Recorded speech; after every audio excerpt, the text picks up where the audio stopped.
Bismillahirrahmanirrahim. Assalamualaikum warahmatullahi wabarakatuh. Kisah ke-11.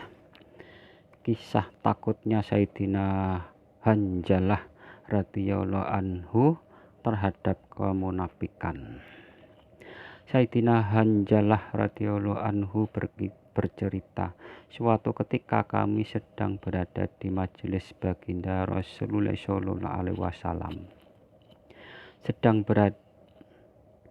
Beliau menasihati kami sehingga hati kami menjadi tersentuh, air mata kami bercucuran dan seolah-olah akhirat nampak di depan mata. Selesai dari majelis baginda Rasulullah sallallahu alaihi wasallam, aku kembali ke rumah dan berkumpul dengan anak istri. Kemudian kami mulai berbicara mengenai sedikit masalah dunia, bercanda dengan anak-anak dan bercumbu dengan istri. Akibat pengaruh suasana yang aku dapatkan dari majelis baginda Rasulullah sallallahu alaihi wasallam pun mulai sirna. Maka terlintas dalam pikiranku, ternyata keadaanku berbeda dengan keadaan ketika di majelis baginda Rasulullah sallallahu alaihi wasallam itu. Aku berkata dalam hati, kamu telah menjadi munafik karena kenyataannya di hadapan baginda Rasulullah sallallahu alaihi wasallam keadaanmu seperti itu, dan sesampainya di rumah keadaanmu seperti ini. Akhirnya aku keluar rumah dalam keadaan menyesal dan sedih sambil berkata, Hanzalah, kamu telah munafik. Saat itu aku berpapasan dengan Sayyidina Abu Bakar radhiyallahu anhu. Aku berkata kepadanya, Hanzalah telah menjadi munafik. Mendengar perkataan ini, dia berkata, Subhanallah, apa yang sedang kau katakan? Ini tidak mungkin. Kemudian aku pun menceritakan apa yang aku alami, bahwa ketika kami berada di majelis baginda Nabi sallallahu alaihi wasallam, saat beliau bercerita tentang surga dan neraka, seolah-olah nampak di depan mata. Namun ketika aku pulang ke rumah dan bercanda dengan anak istri, berbicara tentang harta benda dan lain-lain, semua pengaruh yang aku dapatkan bersama baginda Rasulullah sallallahu alaihi wasallam terlupakan. Sayyidina Abu Bakar radhiyallahu anhu menyahut, hal itu juga terjadi pada diri saya. Kemudian keduanya menemui baginda Rasulullah sallallahu alaihi wasallam.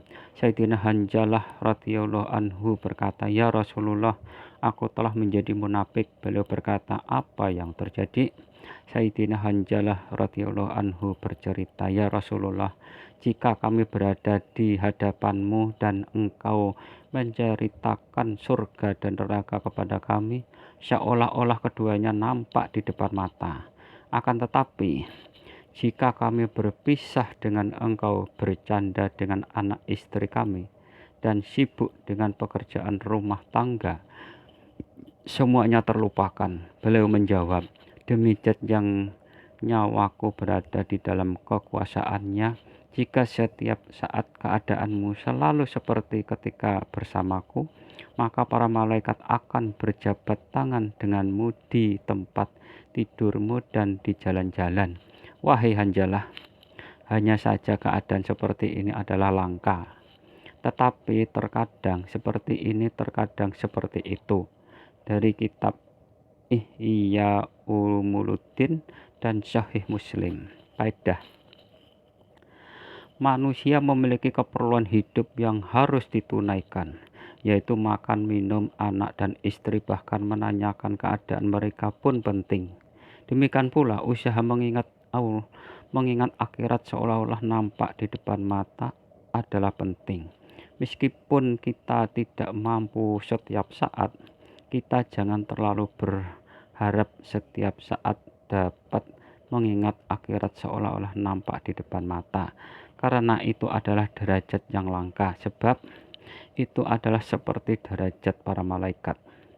Mereka tidak disibukkan dengan urusan lain, tanpa memikirkan anak istri, tanpa memikirkan mata pencarian, dan tanpa memikirkan urusan keduniaan. Sebaliknya, manusia senantiasa dibebani keperluannya sebagai manusia sehingga tidak dapat menetap dalam satu keadaan seperti malaikat. Dengan demikian, yang harus kita renungkan adalah betapa tinggi perhatian para sahabat radhiyallahu anhum terhadap agama mereka. Jika sedikit saja keadaan mereka berubah dibandingkan ketika bersama baginda Nabi Shallallahu Alaihi Wasallam, mereka menyangka bahwa diri mereka sudah munafik. Perasaan cinta akan menimbulkan beribu macam prasangka buruk dan kekhawatiran. Jika anak kita yang kita cintai sedang dalam perjalanan, kita mengkhawatirkan perjalanannya. Jika kita mengetahui bahwa daerah yang dituju karena terkena wabah penyakit atau bencana, berapa banyak surat serta telegram yang akan kita kirimkan. Demikianlah kisah takutnya Sayyidina Hanzalah radhiyallahu anhu terhadap kemunafikan. Semoga Allah bisa melimpahkan rahmat dan kebahagiaan kepada kita dan para pemirsa bisa menyampaikan kepada yang lain. Subhanallah wa bihamdihi, subhanallah wa bihamdihi, asyhadu an la ilaha illa anta, astaghfiruka wa atubu ilaik. Wassalamualaikum warahmatullahi wabarakatuh.